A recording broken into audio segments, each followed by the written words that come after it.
ચાલો આજે આપણે ભણવાનું છે પ્રક્રિયાની આણ્વિકતા. તો પ્રક્રિયા છે એનો જે બીજો ગુણધર્મ છે એ છે આણ્વિકતા કહેવાય. બરોબર, જે ક્રિયાવિધિ સમજવામાં મદદરૂપ થાય. આણ્વિકતા છે એ પ્રક્રિયાની ક્રિયાવિધિ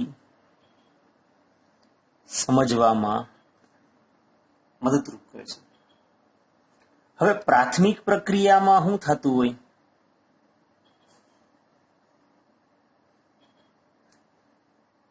બરોબર, તો પ્રાથમિક પ્રક્રિયામાં જે ભાગ લેતા સ્પીસીસ, એટલે સ્પીસીસ નો મીન્સ કે અણુ હોય, પરમાણુ હોય કે આ, તો પ્રાથમિક પ્રક્રિયામાં ભાગ લેતા સ્પીસીસની સંખ્યા જે એક સાથે અથડાય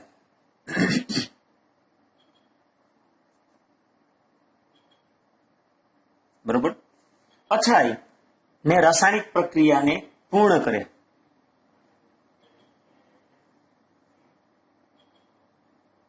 રાસાયણિક પ્રક્રિયાને પૂર્ણ કરવામાં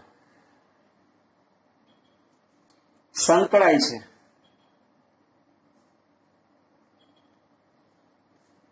તેને આણ્વિકતા કહે છે. આ આણ્વિકતાની વ્યાખ્યા થઈ. બરોબર, તો પ્રાથમિક પ્રક્રિયામાં ભાગ લેતા અણુ પરમાણુ કાયનની સંખ્યા કે જે એક સાથે અથડાય અને રાસાયણિક પ્રક્રિયા કરી અને નિપજમાં ફેરવાતા હોય, એ જે સંખ્યા છે એને કહેવાય આણ્વિકતા. બરોબર, પણ એક સાથે અથડાવા જોઈએ. બરોબર, એક જ અણુ હોય તો એક આણ્વિક પ્રક્રિયા કહેવાય. બે અણુ એકારે ભટકાઈને નિપજ બનતી હોય તેને દ્વિઆણ્વિક પ્રક્રિયા કહેવાય. ત્રણ અણુઓ અથડાઈ અને નિપજ બનતી હોય તેને ત્રિઆણ્વિક પ્રક્રિયા કહેવાય. અને ત્રણ અણુ કરતા એટલે બહુઆણ્વીય પ્રક્રિયાઓ છે એ સંભવ નથી. બહુ ઓછી રેર કેસમાં થાય કે આપણે આવી રીતના પ્રક્રિયક લીધો હોય અને આમાં એક જ સાથે ત્રણ અણુઓ એક સાથે અહીંયા ભટકાવાના ચાન્સ કેવા ઓછા. તમે એમને ખબર હોય કે ભાઈ રસ્તા ઉપર વાહનો જતા હોય તો એકલું વાહન ભટકાવાના ચાન્સ હોય, બે વાહનો એકબીજા સાથે અથડાવાના ચાન્સ હોય, પણ ટ્રિપલ અકસ્માત થવાના ચાન્સ બહુ ઓછા હોય કે ત્રણ વાહનો એકારે ભટકાણા અને એકારે 5 હાથ ભટકાણા તેવું કોક દીક જ નીકળ્યું. એટલે કહેવાનો મતલબ એમ છે કે જો આપણી વ્યાખ્યામાં જ કે પ્રાથમિક પ્રક્રિયામાં ભાગ લેતા સ્પીસીસ પછી અણુપરમાણુની સંખ્યા કે જે એક સાથે અથડાય, બરોબર, અને રાસાયણિક પ્રક્રિયા પૂર્ણ કરવા સાથે સંકળાય, એને આણ્વિકતા કહેવાય. તો અહીંયા એક જ બિંદુ આગળ એકારે ત્રણ ભટકાવાના ચાન્સ એ બહુ ઓછા થઈ જાય. એટલે મોટે ભાગે 99% એમ કહીએ કે એક આણ્વિક અથવા દ્વિઆણ્વિક પ્રક્રિયાઓ છે. ત્રિઆણ્વિક પ્રક્રિયાઓ પણ બહુ ઓછી હોય અને બહુઆણ્વિક તો રેર કેસમાં હોય. સમજાણું? તો આનો મતલબ સમજાણો ને કે કોને આણ્વિકતા કહેવાય. અહીંયા એકારે માની લો કે A, B અને C ત્રણ પ્રક્રિયકો ભટકાય અને પછી નિપજ D બનતી હોય તો એ ચાન્સ બહુ ઓછા છે. તો આપણે એક આણ્વીય પ્રક્રિયાનું એક્ઝામ્પલ લખીએ.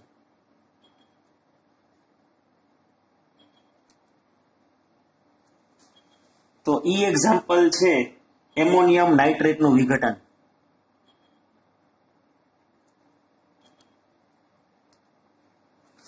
એ એક આણ્વિક પ્રક્રિયા છે. આવી રીતના એમોનિયમ નાઇટ્રેટ હોય એમાંથી આ N2 N અને N2 અને 4 એમોનિયમ નાઇટ્રાઇટ, બરોબર, નાઇટ્રેટ નહીં પણ એમોનિયમ નાઇટ્રાઇટ, તો અને આ બની ગયા 2H2O. તો આ પ્રક્રિયા એક આણ્વિક છે. એક અણુનું વિઘટન થઈ અને આ વસ્તુ બને. એવી રીતના દ્વિઆણ્વીય પ્રક્રિયાનું એક્ઝામ્પલ આપણે આપીએ કે જેમાં બે પ્રક્રિયાઓ એક સાથે અથડાય અને નિપજ બનતી હોય. બરોબર, તો આવી રીતના છે હાઇડ્રોજન આયોડાઇડ છે 2HI ના બે અણુ એકારે એક સાથે અથડાય અને H2 અને I2 બને. તો હાઇડ્રોજન આયોડાઇડનું વિયોજન છે એ દ્વિઆણ્વીય પ્રક્રિયાનું એક્ઝામ્પલ છે. એવી રીતના ત્રિઆણ્વીય પ્રક્રિયા મેં કીધું કે રેર કેસ થતું હોય.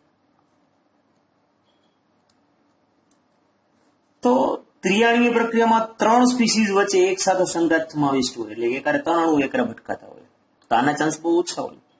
બરોબર, તો આ 2NO વત્તા આ O2, તો બે NO અને એક O2 ના અણુ એક સાથે અથડાય અને 2NO2 બનાવે. બરોબર, તો 3 કરતા વધુ અણુઓ સંઘાત પામે અને એક સાથે પ્રક્રિયા કરે તેની સંભાવના બહુ ઓછી છે. આમ તો આણ્વિકતા 3 ધરાવતી પ્રક્રિયા પણ ઘણી ઓછી છે, સમજાણું? કારણ કે એક જ જગ્યાએ 3 અણુ એક સાથે ભટકાવા એ બહુ અઘરા. અહીંયા થોડું સ્ટેરિંગ છે તે આપણે પરફેક્ટ ન્યાય એકાદ લઈ જાય ત્રણિતાને, એટલે એની ચાન્સીસ પણ કેવા છે તો કે ઓછા. અને આ પ્રક્રિયાઓ એ ખૂબ જ ધીમી પ્રક્રિયા. શું કામ? તો કે આવા સંભાવનાઓ, આવી સંભાવનાઓ કે તમે પાત્રની અંદર એનો ને O2 લીધા હોય તો એક જ જગ્યાએ 2 એનો આવીને ભટકાય ને એ જ જગ્યાએ O2 ભટકાય અને ચાન્સ બહુ ઓછો. એટલે આ પ્રક્રિયા છે ને એમાં નિપજ બનવાનો ચાન્સ બહુ ઓછો. એટલે આ પ્રક્રિયા ખૂબ જ ધીમી હોય. આ રાસાયણિક પ્રક્રિયાનો વેગ ખૂબ જ ધીમો હોય. તો તત્વયોગમિતિ સમીકરણમાં સમાવિષ્ટ 3 કરતા વધારે અણુઓની પ્રક્રિયાઓ ઘણી જટિલ જ હોય છે, જે એક કરતા વધુ તબક્કામાં થતી હોય. આપણે તો પ્રાથમિક પ્રક્રિયા કરીએ. જસ્ટ એક્ઝામ્પલ આપે જટિલ પ્રક્રિયાઓ. જટિલ પ્રક્રિયા તમને આપણે આગળ સમજાવ્યું છે, પ્રાથમિક પ્રક્રિયા અને જટિલ પ્રક્રિયા. તો બરોબર, તો એક એક્ઝામ્પલ આપીએ આપણે જટિલ પ્રક્રિયાનું કે આ KCl potassium chlorate KClO3 6FeSO4 અને 3H2SO4. તો જોઈ લો તમે એમ હિસાબ કરો તો 6FeSO4 3H2SO4 9 અને KClO3 10 અણુ હોય. આ 10 આણ્વિક પ્રક્રિયા કહેવાય, બરોબર. અને આમાંથી બન્યું આ KCl, ફેરિક સલ્ફેટ અને 3H2O, બરોબર. આપણે પ્રક્રિયા લઈ તો 3 કરતા વધારે અણુ પ્રક્રિયા છે અને આ ઘણી જટિલ પ્રક્રિયા છે. એક કરતા વધુ તબક્કામાં થતી હોય તો આ પ્રક્રિયા છે એક કરતા આની જેમ સીધું પ્રક્રિયામાં ડાયરેક્ટ નિપજમાં રૂપાંતર થતું હોય, પણ આમાંથી આ વસ્તુ બનવામાં ઘણી જટિલ પ્રક્રિયાઓ. તો આ પ્રક્રિયા સ્પષ્ટ રીતે સૂચવે છે કે પ્રક્રિયાનો ક્રમ 10 હશે, પરંતુ ખરેખર આ પ્રક્રિયા છે આનો પ્રક્રિયાનો ક્રમ આપણે એમ લાગે 10 હોવું જોઈએ, પણ આ પ્રક્રિયા છે એ દ્વિતીય ક્રમની પ્રક્રિયા છે. કેટલામાં ક્રમની પ્રક્રિયા છે? દ્વિતીય ક્રમની પ્રક્રિયા. તો કયો તબક્કો એકંદરે પ્રક્રિયા વેગને નિયંત્રિત કરે છે? આ પ્રશ્નનો ઉત્તર આપણે ત્યારે જ આપી શકીએ જ્યારે પ્રક્રિયાની ક્રિયાવિધિનો આપણે અભ્યાસ કર્યો હોય તો જો આમાં ખરેખર તો છે ને ચોપડી વાળા એ જૂની ચોપડી ના નવી ચોપડી જે આવી ને એમાં ઘણા શબ્દો કપાઈ ગયા છે.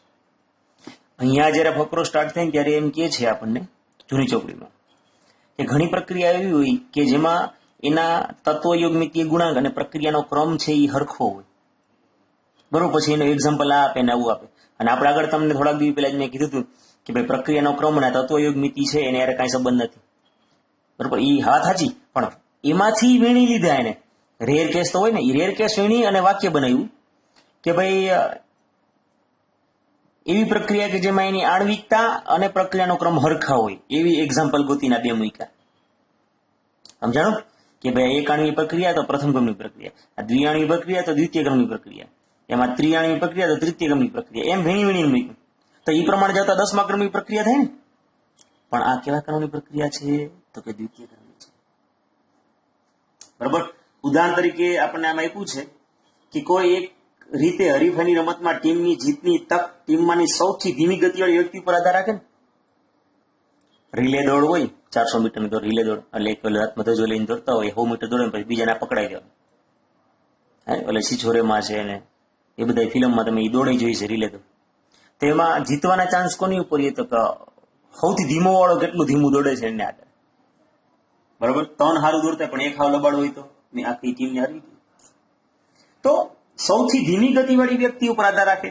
તો અહીંયા આપણા 10 અણુ ભલે ભાગ લેતા હોય, આણ્વિકતા ભલે 10 હોય, પણ પ્રક્રિયાનો ક્રમ છે કેની ઉપર આધાર રાખશે? તો કે ભાઈ કયો અણુ છે જે સૌથી ધીમો છે.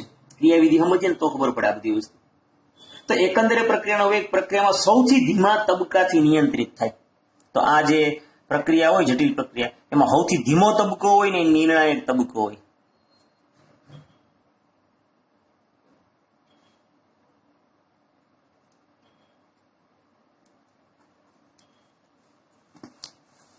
બરોબર. જસ્ટ આપણે એક્ઝામ્પલ આપીએ કે ભાઈ તમે 10મા ધોરણ એક્ઝામ આવી હોય 11મા ધોરણની, તો તમે ફિઝિક્સમાં 100માંથી 100 લેવો ને, ગણિતમાં 100માંથી 100 લેવો ને, પછી ઇંગ્લિશમાં 100માંથી 90 લેવો ને, એવી રીતના કોમ્પ્યુટરમાં 100માંથી 90 લેવો, પણ કેમેસ્ટ્રીમાં મારી પાસે 50 લેવો તો તમારી એવરેજ 90% આવે જ નહીં, 70-75 ની આસપાસ જ લે. તો કયો તમારો રિઝલ્ટ આપવામાં કયો નિર્ણાયક તબક્કો થઈ ગયો? તો કે મેં સૌથી ધીમો તબક્કો હોય એ કેવો હોય? વેગ નિર્ણાયક તબક્કો હોય. સમજણ? તો જેને વેગ નિર્ણાયક તબક્કો કહેવાય. હાઇડ્રોજન પેરોક્સાઇડના વિઘટનની પ્રક્રિયા જે આલ્કલાઇન માધ્યમમાં આયોડાઇડ આયન વડે ઉત્પાદિત ખેરેત ઉદ્દીપકની હાજરીમાં થતી હોય આયોડાઇડ, તો એના માટે આપણે એક પ્રક્રિયા લખીએ આપણે કે ભાઈ આ હાઇડ્રોજન પેરોક્સાઇડ ઈ આલ્કલાઇન એટલે બેઝિક માધ્યમ અને ઉદ્દીપક તરીકે આયોડાઇડ આયન, તો બને શું? તો કે આ પાણીનો અણુ અને આ O2 આ વસ્તુ બને. હવે આ પ્રક્રિયા માટે આપણે વેગ સમીકરણ લખીએ તો કેમ લખાય? વેગ બરોબર. હવે વેગ બરાબર માઇનસ આ 1/2 તો લખવું પડે, 1/2 d H2O2 આ dt બરાબર k. શું થઈ ગયું? આ H2O2 અને I માઇનસ. તો તમે જોઈ શકો છો કે અહીંયા H2O2 ની 1 ઘાત છે અને I ની પણ 1 ઘાત છે. તો કેટલામાં ક્રમની પ્રક્રિયા થઈ કહેવાય? તો કે આ દ્વિતીય ક્રમની. અને આમાં અણુ પણ કેટલાય ભાગ લીધો હતો? કે 2 જ અણુએ. એટલે દર વખતે આવું થવું જરૂરી નથી. આ તો સ્પેશિયલ એવા વીણીને જ એક્ઝામ્પલ આપ્યા છે કે જેમાં આણ્વિકતા અને પ્રક્રિયા ક્રમ બે કેવા હરખા થતા હોય એવા. અમારે રેર કેસ જોયો. પણ તો આ 2 તબક્કામાં પ્રક્રિયા થાય છે આપણી આ H2O2 ના વિઘટનની પ્રક્રિયા. કે શું થશે? 2 H2O2 નો અણુ હોય ને તેમાંથી પેલો H2O2 નો અણુ છે એ I માઇનસ ઉદ્દીપકારે પ્રક્રિયા કરે અને આપણે બનાવશે H2O અને IO માઇનસ. બરોબર. બીજા તબક્કામાં બીજો H2O2 નો અણુ હોય ઈ આ IO સાથે પ્રક્રિયા કરશે, બરોબર, અને બીજો પાણીનો અણુ બનશે અને સાથે સાથે શું બનશે? O2 બનશે અને I માઇનસ ઉદ્દીપક પાછો મળે પ્રક્રિયાને અંતે. બરોબર. તો બંને તબક્કા જે દ્વિઆણ્વીય પ્રાથમિક પ્રક્રિયાઓ છે, આમાં 2 અણુએ ભાગ લીધો અને આમાં 2 અણુએ ભાગ લીધો. બંને તબક્કા છે દ્વિઆણ્વીય પ્રાથમિક પ્રક્રિયા છે. આ IO સ્પીસીસને મધ્યવર્તી સંયોજન કહેવાય. જે આ મધ્યવર્તી IO અહીંયા છે જો પ્રક્રિયકોમાં નથી અને નિપજમાં નથી. એ તાર્યું આપણા સમીકરણમાં તમને દેખાય છે, મેન સમીકરણમાં. આમાં ક્યાંય તમને IO દેખાણા જ નહીં. તો શું છે? IO છે મધ્યવર્તી સંયોજન કહેવાય. બરોબર. કારણ કે તે પ્રક્રિયા દરમિયાન બને છે, પરંતુ એકંદરે પ્રક્રિયાને સમતોલિત સમીકરણમાં તે ક્યાંય જોવા મળશે નહીં. આજે એકંદર સમીકરણમાં ક્યાંય તમને IO જોવા મળ્યો નહીં, ક્રિયાવિધિમાં જ જોવા મળે. તો પ્રથમ તબક્કો છે આમાં આ ધીમો તબક્કો છે. તો ઈ કેવો કહેવાય? વેગ નિર્ણાયક તબક્કો. ધીમો તબક્કો છે એ કેવો તબક્કો કહેવાય? વેગ નિર્ણાયક. આમ મધ્યવર્તીની રચના નો વેગ ઈ પ્રક્રિયાનો વેગ નિર્ધારિત કરે. આ પ્રક્રિયાનો વેગ કેટલો હશે? એટલે આ પ્રક્રિયામાં હાઇડ્રોજન પેરોક્સાઇડનું વિઘટન કેટલું ઝડપી થશે એનો આધાર કોણ રહે? તો કે આ પહેલી પ્રક્રિયા છે ઈ કેવી રીતના જલ્દી થાય છે ઈ. બરોબર. તો આજથી અત્યાર સુધી જેની જે આપણે ચર્ચા કરી આખી, ઈ ચર્ચાના આપણે તારણો કાઢીએ. આજ જે ચર્ચા કરી ઈ અને થોડુંક આગલું મેં સમજાવ્યું એના તારણો કાઢીએ. બરોબર. તો પ્રક્રિયાનો જે ક્રમ છે એ પ્રાયોગિક રાશિ છે. શું ખબર પડી? પ્રક્રિયાનો ક્રમ કેવો છે? ઈ પ્રાયોગિક રાશિ. પ્રયોગ દ્વારા જ નક્કી થાય. વૈજ્ઞાનિકો પોતાના અનુભવના અભ્યાસથી પ્રયોગ કરી અને પછી પ્રક્રિયાનો ક્રમ નક્કી કરી. તો પ્રક્રિયાનો ક્રમ છે એ પ્રાયોગિક રાશિ છે. અને આપણે આગળ કાલ ચર્ચા કરી હતી એ શૂન્ય હોય, આવી રીતના પૂર્ણાંક હોય અને અપૂર્ણાંક પણ હોય. બરોબર. જ્યારે તમને ખબર છે કે આણ્વિકતા છે એ હંમેશા કેવી હોય? તો કે પૂર્ણાંક જ હોય. એટલે કે એક આણ્વીય પ્રક્રિયા, દ્વિઆણ્વીય પ્રક્રિયા, ત્રિઆણ્વીય પ્રક્રિયા એમ જ હોય. એ કોઈ દી અપૂર્ણાંક ન હોય. આ પહેલું તારણ. બીજું, પ્રક્રિયા ક્રમ પ્રાથમિક તથા જટિલ પ્રક્રિયાઓને લાગુ પાડી શકે. બરોબર. આપણે કાલ પ્રક્રિયા ક્રમ ભણતા તેમાં આવ્યું હતું કે પ્રક્રિયા ક્રમ છે ઈ પ્રાથમિક પ્રક્રિયાને લાગુ પડે અને જટિલ પ્રક્રિયા છે એને પણ લાગુ પડે. જ્યારે આણ્વિકતા છે ને એ ફક્ત પ્રાથમિક પ્રક્રિયાઓને જ લાગુ પડી શકે.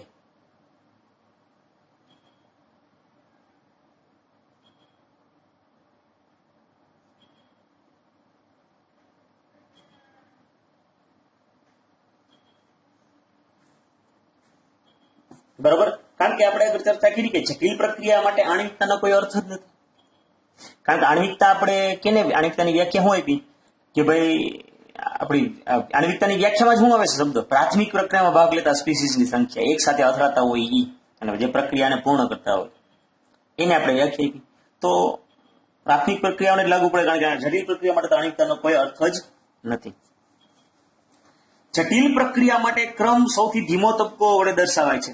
બરોબર ને? જટિલ પ્રક્રિયા હોય તેમાં ધીમો તબક્કો છે એ કેવો છે તો કે વેગ નિર્ણાયક તબક્કો, જે આપણે હમણાં આખા પ્રશ્નમાં ચર્ચા કરી.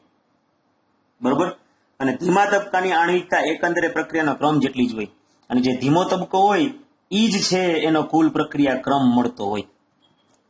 આ આપને આટલું તારણ મળ્યું. બરોબર? તો આજે આપણે આણ્વિકતા એક આપણે પ્રક્રિયા ક્રમને આધારે આપણે રાસાયણિક પ્રક્રિયા સમજવાનો પ્રયત્ન કર્યો અને આજે આપણે આણ્વિકતા રેડી ક્લિયર. તો આજે આપણે અહીંયા સુધી રાખીએ.